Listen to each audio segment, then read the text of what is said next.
Então, bom dia para todos. Vamos colocar na nossa tela mental o Mediterrâneo. Ali ao norte, nós temos na parte mais de cima, toda a complicação que está acontecendo hoje no mundo.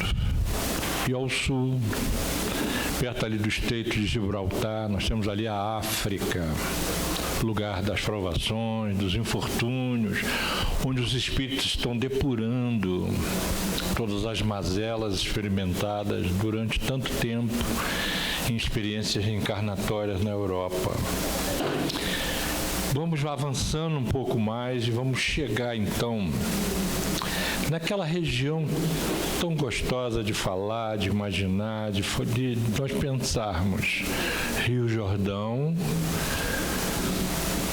o Lago de Genezaré, o Mar da Galileia, Cafarnaum. E falando Cafarnaum, nós lembramos de Simão Pedro. Era lá, a casa de Simão Pedro. E ali, Jesus ficou durante muito tempo e ali aconteceu muita coisa.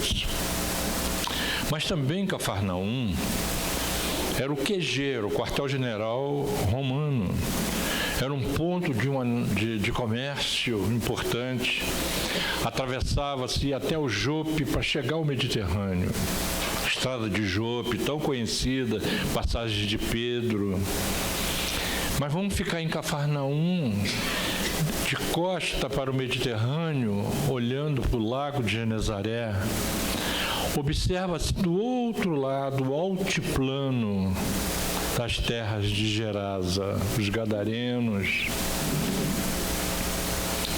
Jesus lidando com pescadores, homens experientes com uma vida naquele lago, uma vida inteira. E vocês sabem que pescador não bota barco na água se o tempo vai virar. Mas com Jesus a coisa é diferente. Jesus diz,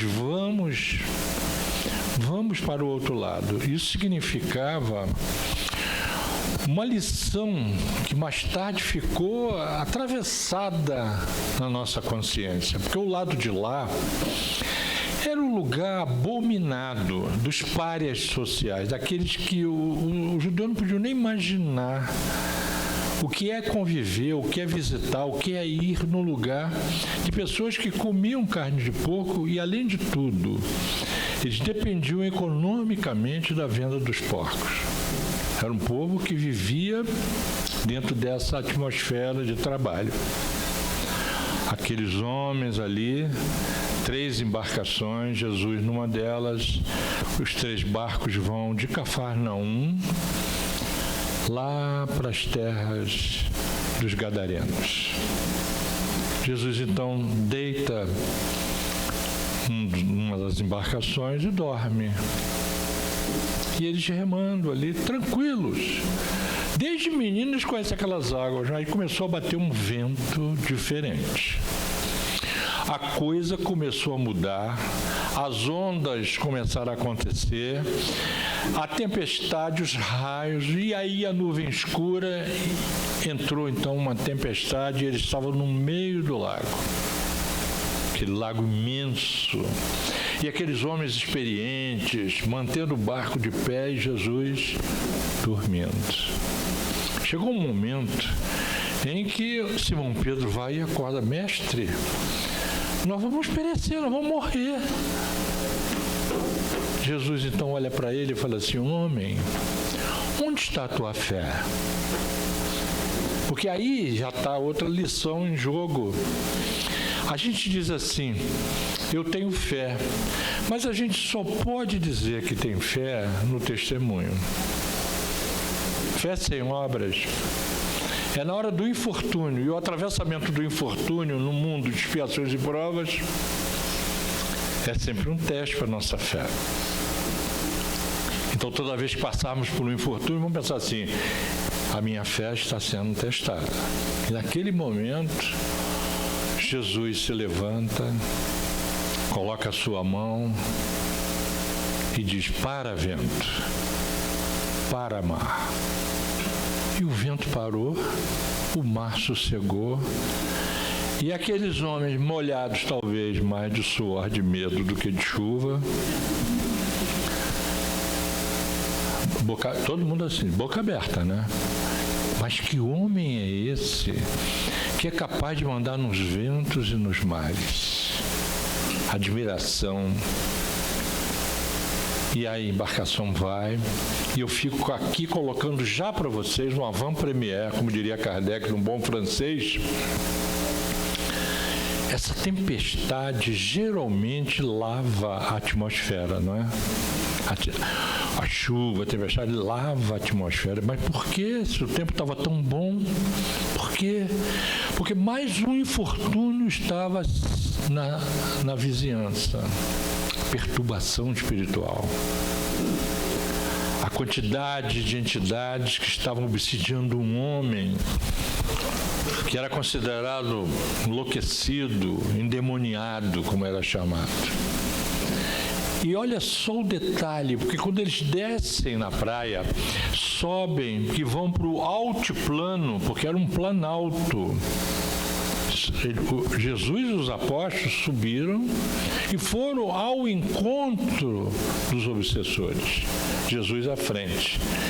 Eles chamam Jesus pelo nome, então o conheciam. E dizem: não mexe com a gente. Isso é uma linguagem de carioca, do Rio de Janeiro. Não foi assim. Não foi assim. Porque no infortúnio da obsessão existe uma enxertia neuropsíquica. Existe uma acomodação, uma zona de conforto, bota conforto entre aspas, porque obsessão não tem conforto. Naquele momento ali, eles queriam que deixasse tudo como está. E como Jesus, com a sua autoridade moral, dizia: larga esse homem, um homem que nem as correntes se seguravam, outro pária social, que vivia sempre preso, que deve ter causado muito estrago na sociedade. Esse homem, ele falava, e falava junto com a legião, que assim se nomeou. Olha, conheciam Jesus, chamaram Jesus pelo nome e deram o nome de legião. Então, todo mundo já sabe da passagem, os porcos se assustaram, porque os animais veem os espíritos, se assustam com o ambiente e caíram no despenhadeiro. Deve ter sido um cheiro horroroso, e aquelas entidades tenebrosas se locupletaram com isso. Os espíritos não entraram nos porcos, né? Nós sabemos disso. Mas a questão que está em jogo aí é que um homem foi curado de obsessão, o infortúnio da obsessão. Está lá no capítulo 23 do Livro dos Médiuns, para nós estudarmos. Ele curado, na presença de Jesus, o que é que ele fala para Jesus? Mestre, muito obrigado, agradeceu. Deixa-me ir contigo. Qualquer um de nós, estando num processo de obsessão, uma legião, naquelas circunstâncias de considerado enlouquecido, sendo curado, eu quero ir contigo. Mas aí entra mais uma vez a questão do infortúnio, atravessando a existência e testando a fé. Porque naquele momento Jesus olha para aquele homem e já vê o tarefeiro do bem do futuro. O cidadão, ele precisava resgatar a sua condição de cidadão no mundo que ele só deu trabalho até então. Não, volta para a tua comunidade. Numa primeira leitura, a gente pode pensar assim: Jesus estava querendo mostrar o que fez de bom. Não, Jesus não precisava disso. Não precisava disso. É porque aquele cidadão precisava voltar à sua condição, como a gente faz na casa espírita. As famílias trazem os seus obsidiados para o tratamento. Na nossa casa nós temos uma pessoa que a gente chama de porteiro divino. ela é capacitada. A Ana Tereza é a coordenadora geral de capacitação na nossa casa. Todos são capacitados. A gente quer chegar a um ponto de que todos os trabalhadores da casa sejam atendedores fraternos. Não precisa ter uma hora para atender, porque aquela pessoa que vai suicidar não vai esperar uma semana, porque quarta-feira às 20 horas uma pessoa atende. Não, é agora. Não é assim? É na hora. Chegou alguém e a desobsessão começa com o primeiro aperto de mão. Seja bem-vindo, meu irmão. Então, esse porteiro divino é um tarefeiro da casa. A gente fica lá na porta recebendo as pessoas. A gente não marca a reunião de diretoria, de administração na hora da reunião pública. Não. É hora de estar junto do povo. A doutrina espírita foi feita para o povo. E a gente aqui é instrumento dela. Então, naquele momento, aquele homem estava sendo direcionado para a sua recuperação, ir ao encontro do infortúnio, de enfrentar as consequências do que tinha feito e resgatar a sua dignidade de cidadão perante a sociedade. Não é assim com os nossos subsidiados? Ninguém vai dizer assim, cadê aquele fulano, aquele ex-obsidiado? Ninguém vai falar isso, né? Seria falta de caridade. Precisamos manter a pessoa no seu lar, não é assim o movimento anti-manicomial? A pessoa ficar sendo tratada em casa, com a família, o lar, a célula de luz. Então, quando esse homem vai para dar as notícias da sua saúde, da presença do Mestre, os homens maiorais, os donos do comércio, da indústria de hoje em dia, aqueles que dominam o fator econômico, é uma minoria que domina, faz o movimento do dinheiro no mundo inteiro, não é? As pessoas que estão preocupadas excessivamente com o dinheiro chegaram enfurecidas. Um homem volta para o seu lar feliz, livre, leve e solto. E vem aqueles homens que são feitos de aço, têmporas de aço, preocupadíssimos, porque eles perderam o produto interno bruto. A perda dos porcos. Doeu mais a dor de bolso do que outra coisa. É o infortúnio da perda econômica. Quantos suicidam-se porque tiveram um problema econômico? E há pessoas que todo dia, toda hora, todo momento estão acompanhando como é que está a Bolsa de Valores, a agonia da vida, a questão material. Então eles chegaram muito tristes, revoltados e até com raiva, porque a tristeza é envelope da raiva, não podemos esquecer disso. Muitas vezes a pessoa está com uma tristeza, mas aquilo é um envelope da raiva. E expulsaram Jesus e os apóstolos. Sabe lá o que é isso? Expulsar Jesus. Vão embora. Vocês foram os causadores da perda econômica. Perdemos toda a vara de porcos. Prejuízo, dor de bolso, infortúnio de perda material. Jesus, como todo espírito superior faz, quando a gente vira as costas, segue o rumo. Não é assim? Eles desceram, foram pegar as 3 embarcações. A população ficou toda ali em cima, os maiorais, aquelas pessoas, observando aquelas 3 embarcações, voltando para onde? Para Cafarnaum. Para a convivência próxima da casa de Simão Pedro. Ficou, então, 3 pontinhos, uma reticência na vida desses homens. Até hoje devem estar procurando por Jesus. Sabe lá o que é você deixar uma reticência na sua vida? Tendo a oportunidade ali com Jesus presente. Qual de nós não gostaria de ter essa oportunidade, não é?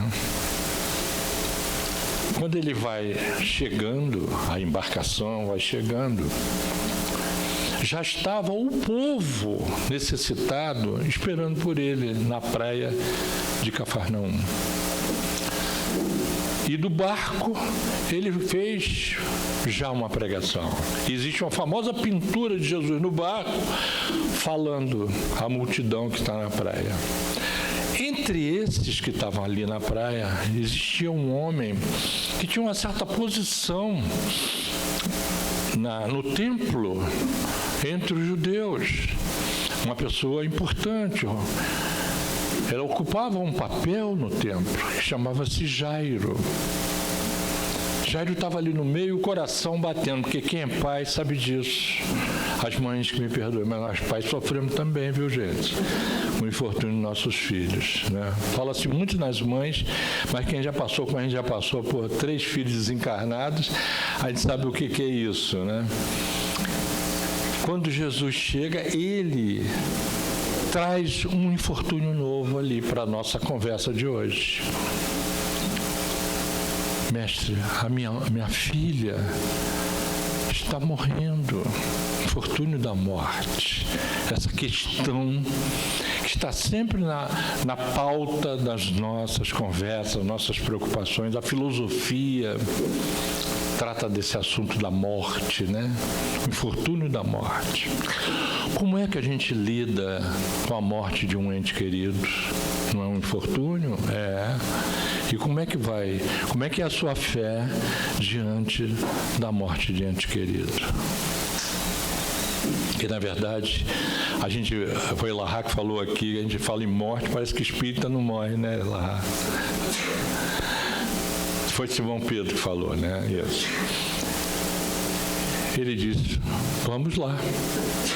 E caminhando, e a multidão caminhando junto. E aí acontece outro infortúnio paralelo ali. Uma mulher que padecia um fluxo de sangue constante, a mulher hemorroíça. Imaginem, gente, a mulher naquela época nem entrava no templo para assistir, ficavam olhando de fora. As mulheres não tinham o direito de entrar para assistir. Imagina uma mulher que padecia um fluxo de sangue constante, os problemas de higiene, as dificuldades dessa mulher, todas aquelas condições que se estabelecia quando a mulher estava nesse estado. Então ela tinha com ela um infortúnio, uma doença considerada incurável e que trazia para ela uma condição também de pária social. Mas ela vem acompanhando e desenvolve um pensamento. Se eu tocar nas vestes do mestre, eu vou ficar curada. O infortúnio e a fé. E ela soube, ele citou de uma maneira belíssima isso, não foi? Soube recolher uma virtude, todo mundo conhece a passagem, quem me tocou, etc. Simão Pedro ali do lado, todos eles apertando, né? Então ela fica curada. Ela vence, talvez, a timidez de aparecer ali naquele cenário e mostrar-se daquele modo e a cura que se processou. Então, a comitiva continua e Jesus vai para onde? Para a casa da filha de Jairo, que estava morrendo. Vêm os emissários dizendo, não precisa mais não, ela já morreu, acabou. Jesus fala, não, vamos lá. Porque Jesus não para na morte, vai além, mais além. E entrando, já estavam tocando as trombetas, já estavam fazendo já o cerimonial. E é uma questão gravíssima parar um cerimonial daquele durante um evento que era considerado sagrado. Ele manda parar, com aquela autoridade de Jesus, e diz aquela frase, Talita cumi, levanta, menina. E ela se movimenta e diz, dá de comer para ela que ela está fraca. Aquele momento, para os fariseus, foi um desafio, porque eles já estavam debochando, já estavam rindo, dizendo assim, dessa ele não vai sair, que eles testavam Jesus o tempo todo. Eles saem, Jesus, os apóstolos, andam talvez uns 15 minutos e encontram numa daquelas avenidas, eu chamei avenida só para forçar a palavra,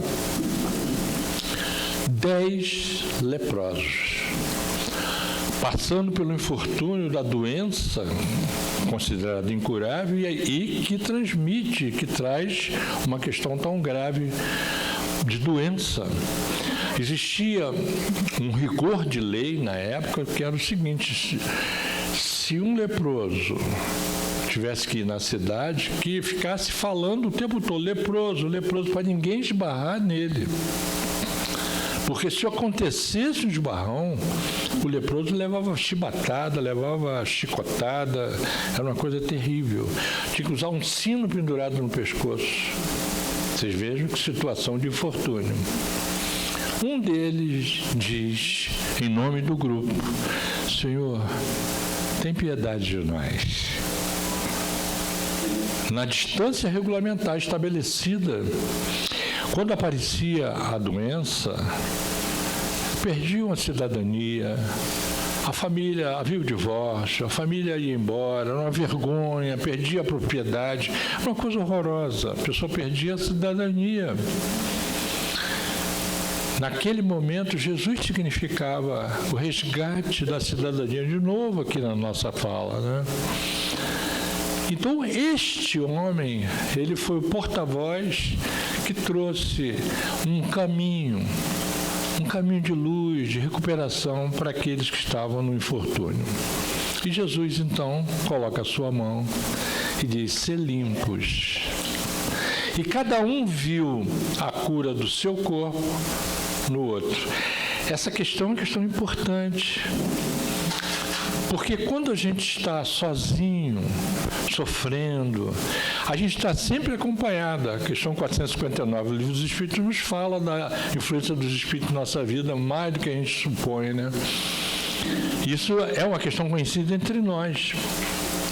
Nós estamos diante de uma situação onde o isolamento, a pessoa ficava isolada, ia para o vale, que era considerado vale imundo, era o lugar onde tinha água, para morrer lá abandonado, dentro daquele vale.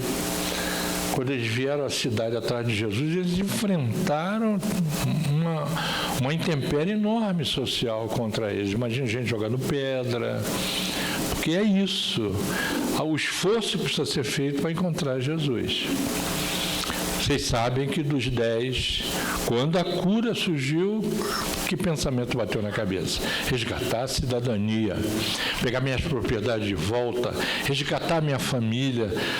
Alegria, porque a cura surgiu. E eles foram então correndo, os 10, para buscar chegar ao Sinédrio, chegar ao local onde alguém ia dizer: eles estão curados, estão liberados. Mas dos 10, um parou, 9 foram embora. E esse que parou, todo mundo conhece a passagem, agradeceu e perguntou a Jesus: o que queres que eu faça? Né? Como que diz assim, me resgatou a saúde, mas eu faço o que com ela? O que eu faço? É a velha questão da desobsessão também, quando a gente tem a cura da obsessão, o que eu faço com a saúde, o equilíbrio na minha vida? Será que eu vou voltar de novo aqui, obsidiado? Temos que pensar nisso, né? Nós estamos diante de um evento que está trazendo para todos nós um portal. Esse evento é um portal. Nós tivemos aqui a convivência saudável e vamos, na segunda-feira, recomeçar a nossa vida cotidiana. Vamos lembrar dos infortúnios da fé. Nenhuma fé é fé realmente sem obras. E o testemunho é sempre um teste para a nossa fé. Que Jesus nos abençoe. Espero que tenha sido útil.